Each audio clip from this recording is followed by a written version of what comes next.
Entrepreneurs aren't born, they're brewed. You are now listening to the Entrepreneur Podcast with your host, Adam McChesney. Let's grow! Welcome to another episode of the Entrepreneur Podcast. I'm your host, Adam McChesney, and I want to thank you for being here today. If you're listening, please be sure to subscribe to the show and leave us a 5-star review on Apple and Spotify. We would love for you to share this on social media by tagging me and our guests, and this way we can get it out to more people. Today, we have a very special episode for you. This is someone that I had on my original list for guests when launching this podcast almost 2 years ago.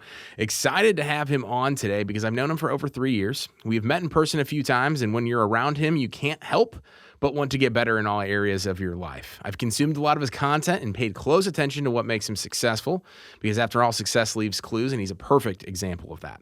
Today's guest is Kris Whitehead. He is the founder and CEO of Iconic Alliance and CEO at New England Custom Remodeling. He is a #1 best-selling author, and his mission is to extract your purpose in business and life. Kris, welcome to the show. Adam, thank you for having me, man. Super excited to have you on. I know I was a guest on your podcast a couple months ago. We've known each other for a while. I've seen you do some incredible things and just really impact so many different people. I know so many different people in my network are talking about not only working with you in the past, going to your events, and just anytime I've been in the room with you, I can't help but just want to get better. So really excited to kind of dive into your story a little bit. So if you wouldn't mind just kind of briefing the audience on who you are, what you do, and how you got to where you're at today. Man, that has been a long, circuitous road. I just literally October 30th of 2023 turned 50 years old. Woo! And I started business when I was 24. I started my own business when I was 24, had zero idea of what I was doing. I just knew that the corporate life was not really for me. And I struggled for the first 10 years just learning the trade. I decided to start a remodeling company, and I knew nothing about construction. So the first decade was really learning how to be in the field with my workers and have successful projects and try to make profits. Sometimes we did, sometimes we didn't, learning how to price. Learning how to run teams. The next decade was literally spent building teams, and I probably went through 300 employees over that next 10 years, trying to really hone in on how we can scale something. And it's the conundrum, right? We're looking for a win-win-win. We're looking for a win for the customer, because we want them to be a lifetime customer, at least, very least. We want them to tell other people about us and how great we are. We want to win for the people that are working on the job so that they're making profit to the point where they want to come back and do higher level work and give it their all. And then, of course, we're a company, so we want to make profit so that we can stay alive. I mean, business owner, the whole reason you do all this is so that you can make money to not only live and survive, but thrive. And those first 20 years were a pretty big struggle. Then I decided to buy into people that had experiences that I didn't and that were willing to share them. So I exchanged money. They shared their experiences. And what it did, Adam, is it shortened my window of learning. And I was able to accomplish in 2 years what I couldn't accomplish in 20. We literally scaled during COVID, even though we were a remodeling company. And at the time, that was the only business I owned. I started learning about branding. I started learning it was more important to brand me as an individual, especially because I wanted to own multiple companies, than to go down each rabbit hole and brand each company. And we formed Iconic Alliance. That started growing. Then we became investors in real estate. Now we have Granite State Golf, where we're doing golf simulators. My wife is on live radio now in our hometown of Nashua, it's not our hometown, but in the city close to us, Nashua, New Hampshire. She started her podcast. She started a company called Wicked Prissy. So it went from one thing. And once we learned how to do it in one thing, we were able to duplicate it in multiple things. And now what we're doing is truly building our dream. And the first 20 years, I felt like I was building my dream. But when I started incorporating the same principles in my home life that I was working toward in my business life, I found that we had a holistic approach to everything, and we started growing as a family. And so now what we're doing is we're having a ton of fun, and it's stressful. I mean, owning multiple businesses and cash flow and all sorts of things always create interesting times, but we're doing it and we're having the time of our lives because we're in creation mode. And the idea is just to find ways to offer more value no matter what we do, thinking outside the box. And I think right now, especially with the way the economy is and the way that people are starting to listen into the mass media and recede and think that something might be happening, I think now is more time than ever, just like during COVID, to continue to push forward while so many people are receding, because there will be an end to this. And on the other side, when that parachute gets released, you can start to soar. That was a powerful opening statement right there. I love that. There were some key things that I just wanted to touch back on the audience that I love that you said. I think first and foremost, talk about the importance of building that brand, right? Building that brand as the personal brand. I was just had a podcast guest before you, and that's what we talked about a lot in terms of that being its own currency in and of itself. Once you have that personal brand there, once you built the know, like, and trust, you have all those abilities to go and start other businesses and do it in a much shorter time period, better, faster, quicker, stronger, with all the lessons that you had built out over the last 20 years. So that was a key point that I took away from that. The second thing is when you started to get in the right rooms with the right people and started looking for the right things and probably going through a lot of identity crisis and figuring out, hey, I just did this all over 20 years, but I know that there's something more. And you probably challenge yourself, you challenge your company on all those things, and you accomplished more in 2 years when you took action and did all those things that you did in the previous 20. So a lot of people need to hear that. And then third, which I'm trying to really focus on right now, is building that dream life. And I think so many people don't know what they want in life. They don't know their purpose. They don't understand that they have to create that for themselves, and going after what other people have for their own reasons is not going to lead them to overall happiness and really what they're looking for. So thank you for that recap. It was much better than I said it. And the truth is, we host a lot of events. We do small pop-up events as little as $20 to introduce people, especially entrepreneurs and business owners, into how to generate leads organically. We then host events for as little as $250, where you come for almost an entire day, and we literally help you set up your social media so that you're ready to use the tactics that I teach you in the first meeting. And then we also host 2-day events where we kind of unleash everything and show you these pillars of life and people that are experts in each one of them, for one reason only. After being in business for over half my life, I realized, Adam, that what started out as a dream for freedom very, very quickly, I traded a 40-hour-a-week job for an 80 to 100-hour-a-week job for less than half the pay. And although I was purposeful in it, although I got to decide when I ate and what I took home, and but what my timing was, what I found is I was getting chained by my own business. And what I was doing was bumping my head into a ceiling. And what I mean by that is, instead of me continuing to push me forward, the stress of what I was going through lowered my dream. And it became like, well, maybe if I can just hold on to this business another year. And I think the mindset behind that precipitates the effort that you're willing to give. And so what I had to do is I had to get around people that were more successful. I had to lean. Number one, it was motivating. Secondly, people that are like-minded tend to generate ideas around similar arenas. And so you can be a collective and be a go-giver and go in and start to help somebody build themselves up. And as that happens, reciprocity takes place, not necessarily from that person, but at least from other people that are around it. People want to start giving back. It's just human nature. And what I gained from that was the belief that maybe I saw someone else living their dream, and it wasn't really my dream, but I was like, man, they're flying on private jets. They're going on vacations every month. They're talking to their employees, and my gosh, their employees are the kind of people that are experts at what they do, and they don't want to be micromanaged, and they're not coming back to a huge mess every time they go away. And wow, when's the last time I really sat down and paid attention to my wife? Not like in passing before I go to sleep at night, but really sat down and listened to her and listened to my children. And because that's why I was building everything, so that I could have my family around. And what I found was it was sucking me away from that over all these years. And with the statistics being like 90-some% of people fail in the first 5 years of business, I started to realize they don't fail necessarily because their concept is bad, necessarily because they're underfunded, because we can find ways to be creative, to generate what you need to make the business keep going. Business is simple. Mm-hmm.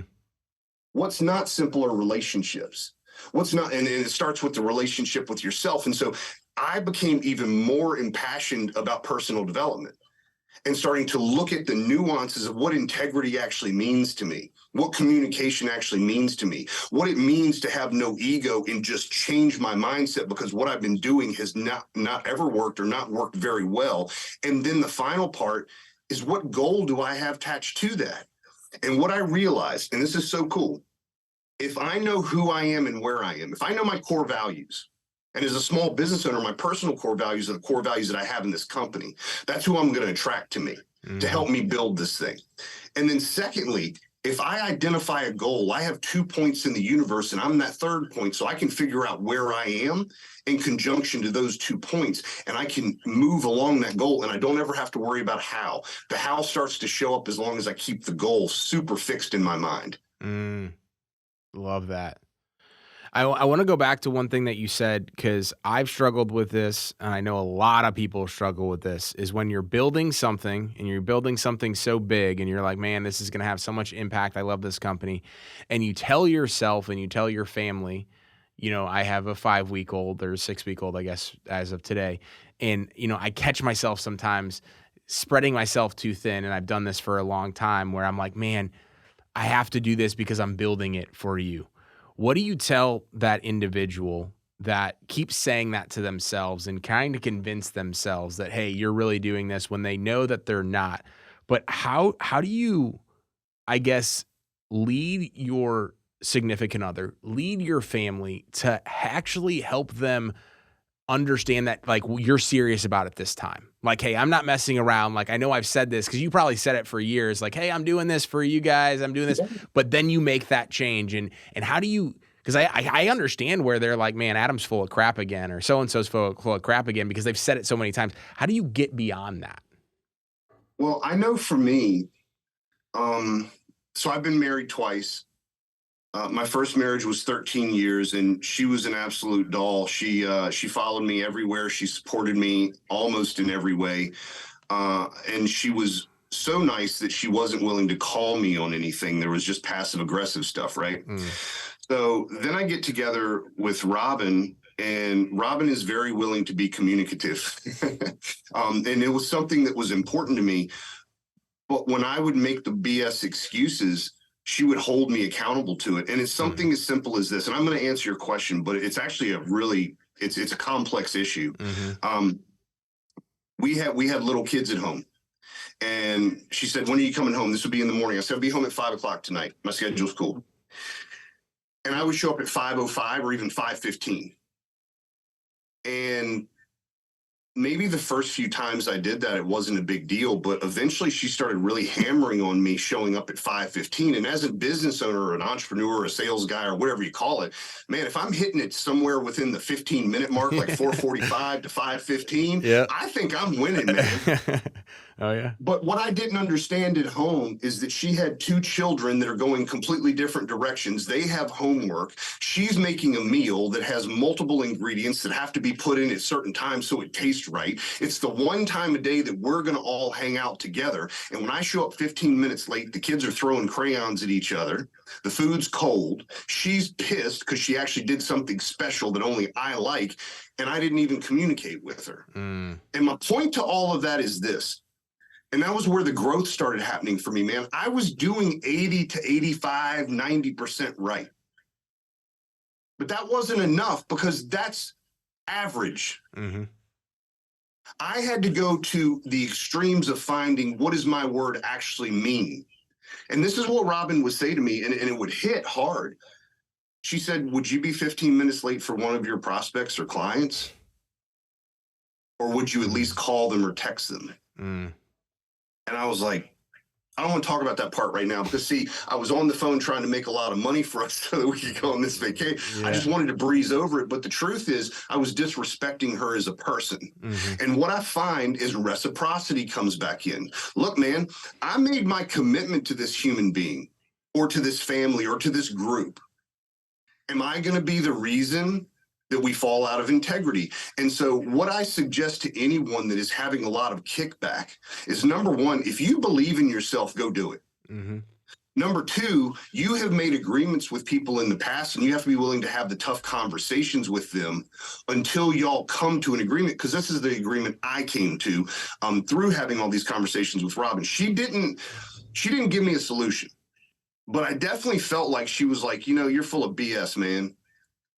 So what I started doing is I put it on my cell phone 3 times a day to text her. And the last time was around 3:30 to 4 o'clock in the afternoon to let her know exactly what time I was going to come home. And then I made sure, that I got home on time. And this is what happened over time. Because I honored her a little bit, she honored me even more. Mm. And she started understanding because she felt like I was in it with her. There's so many of us business owners and entrepreneurs. See, we have babies at home, but then we have a baby called a business. And when our significant other sees us paying more attention to one baby than the other, it's their duty to call it out. Mm-hmm. But we don't want to take it that way because we want to say they don't understand. Maybe the truth is they're standing far enough away from the trees that they can actually see the forest and they understand better than we do. Because I will tell you also, some of the most painful but spot on corrective criticism I've gotten in business is from my spouse. She sees things that I don't see. She knows my personality. She knows my strengths, my weaknesses. And just through the conversations that I have, she can sometimes see what the outcome is going to be when I'm still fooling myself that maybe I can massage it into what I need it to be. Mm. Yeah. And so I think it's communication, man. That's really what it is. It's not really about how do I get, what do I do? Dude, do what you're going to do, but be in even more integrity. Be good for your word to the people that you say that matter the most to you. Mm. Yeah, very, very powerful. And I think a lot of people, as you mentioned, overcomplicate that communication, whether it's with your spouse or with people in your company or your clients or anybody that you come in contact with. Typically, communication is the breakdown in whatever goes wrong, but it can also obviously be what takes things to the next level as well, which kind of transfers me to one of the next questions that I wanted to ask. You said something earlier as well, as that you started to focus on building teams, and you focused on, not focused on, but you had over 300 employees during that 10-year time period. Who did you have to become in order to put the ego aside and be like, hey, I'm probably the bottleneck in certain areas and I can't go outwork certain problems. I have to build this thing by building people. Who did you have to become in order to make that happen? This is another one of those weird nuances of like the 1% growth, because I already thought I was this person, but I really believed in this idea of servant-based leadership, mainly because it's really what compelled me to want to be a better person. I didn't understand what it meant to really be in the trenches with people. And what I mean is not how much money do you want to make, employee. What are your dreams? What are your goals? What is it that you want to accomplish with your life? What is it that you want to do that's even bigger than working for this company? And as I got to know people, it's the same as prospecting, at least the way that I do it. As I got to know people and what their needs are and what their wants are and what's dissatisfying them, what I did is found ways, not always by my effort. I was connected to a lot of people, but maybe somebody wanted to buy a brand new car for their wife and they just don't think on the income they can afford it.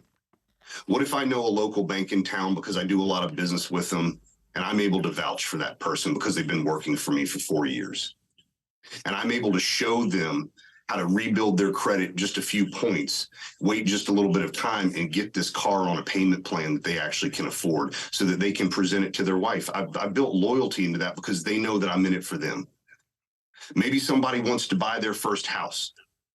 Here I am spending 6 figures a year to go to masterminds, to hang out with exceptionally wealthy people, and I can hoard all that knowledge to myself. Or when I find out that somebody wants to buy their first house, I say, hold off on buying that single family home. Maybe you should consider buying a multifamily home for your first home. There are actually incentives to do that. You don't have to put 20% down. You can put 5% down because you've never bought a house before. And you can actually cash flow that home pretty quickly. especially since we're in the building trades, you know what you're doing and you're connected to all of our subs. Mm-hmm. And then once you get that cash flowing, if you wait another year, you can go buy your first single family home. And now you're in even better shape. And that's a true story in my company. Mm-hmm. What that breeds is loyalty. Mm-hmm. Because people know that I'm in it for them. And as I started to do that for people, what I also started to do is infuse my core values into them and also discern whether or not they had the same core values as me. And people that did not have the same core values, it's almost statistical across the board, Adam. They didn't last. Mm-hmm. People that were striving for the same things I am in life through our company decided to lean in. And when the going got tough, they got going. And so that's why my tagline is I'll see you in the trenches, Mm-hmm. because I'm looking for people that are willing to get down in the trench, not direct people what they should do in the trench, but get down in the trench with them and work with them for a common goal. Yeah, I've been seeing you say that tagline for a very long time, and that's always what I think about you when I see that, because it's a part of who you are and a part of the brand. And I think it speaks volumes. Obviously, I didn't know the backstory, to a lot of that stuff, but it speaks volumes to, I think, not only what you've built from a company standpoint, but the building of people. And when there's nothing that I have done better in my journey of leading other people than showing them and doing it with them. And it not only creates that loyalty, but that buy-in and that confidence, and them also knowing that I am not putting myself above them. And I've heard that as feedback. And I think that's one of the best things that you can do in a world of people that are starting businesses that probably shouldn't be starting businesses, and hiring people and then not training them or not willing to actually do the work with them and show them the path forward. Yeah, I hear people complaining all the time in victim mindset, giving their power away to an employee or to the government or to the media or to their wife or husband or whatever, brother or sister. I believe that that's the beginning of nihilism, because there's nothing you can actually do about that. Mm-hmm. But like you, I just came to the realization that these are actual human beings that have like desires and needs. And dude, when I was younger, I didn't think like that. I was just full bore ahead. Like, you come work with me or get out of my way. And, I used him as a tool, Mm-hmm. but what I didn't do is look at him as a person. And as I started growing and I was doing all of these things right, I still kept asking myself, why when I go on vacation, do I get the text message and they're like, you need to be here now? And I'm like, I'm in a foreign country. I can't be here now. Or, Yeah. I come back and somebody's complaining about so-and-so, or my wife is mad at me, or the kids are acting crazy, or friends are blah. And so there was a lot of chaos. And what I realized is that I was allowing that chaos in my life. And so instead of blocking other people, I started asking myself, why are you so addicted to the chaos, man? Mm-hmm. And then I started reading a lot. And not worrying about what I'm getting from the reading in a short period of time, but really stepping back and go, hey, over the next 2 or 3 years, all of this that I pump into me, I wonder if it's going to set me further in the direction of my goals. And what I found is, almost through an unconscious awareness, because I had big goals associated, I was able to pick little pieces out of everything that I read. And everything that I was reading was how we as teams can accomplish so much more, fast alone, further together. And I started realizing, man, I'm not really as good of a leader. I thought I was like, push forward, I'll be the point of the spear and everybody will be motivated by me. And what that was not picking other people up and setting them on the stage and let me being empowered by them.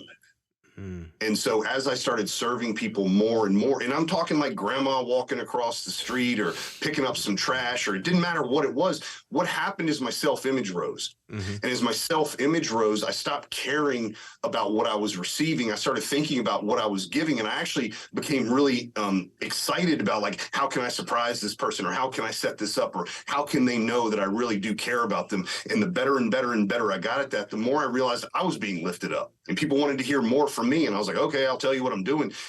But I think it was almost a little bit of a test to, like, get rid of some of the ego first before you're able to expand, man, because otherwise you're going to be on a pile of poop. shouting at the top about how awesome that you are. And it's not really where my heart was lying anyway. Man, so many good lessons in this episode, Kris. I'm grateful that we had the chance to have this conversation. There's a lot to unpack. I'll have to have you back on.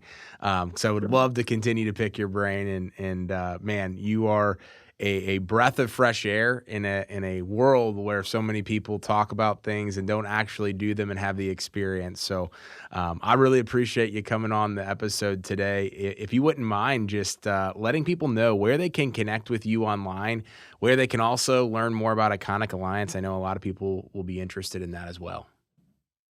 So easiest way to find me is Kris Whitehead Official on Instagram. That's with a K, Kris. You can also find me on Facebook at the Kris Whitehead. And the easiest way to find all of my information, I have a link tree on my website. It's iconicalliance.com. And you'll see the ability to buy the book, to join our free Facebook group, to connect with me on LinkedIn and all the different social platforms. And there's even a calendar link. If somebody's really struggling and they're struggling in business, but actually anywhere in life, I'm happy to have a 20 or 30-minute conversation with you and see if I can, pass along some of the knowledge that I've been given. Because we as entrepreneurs, we're in an isolated world. And I know that I was very serious about being a lifetime entrepreneur, and I just wanted people that were willing to help. Mm-hmm. But I wanted the ability to kind of have a conversation with somebody before I dropped 10, 20, 30, $100,000 to figure something out. Oh, yes. And so if somebody wants to reach out and just connect and have a conversation, I can help you along. I'm happy to do it. Amazing. And we'll put all that stuff in the show notes. Definitely take advantage of that. Take advantage of the free Facebook group. I've read the book as well, so definitely check out the book too.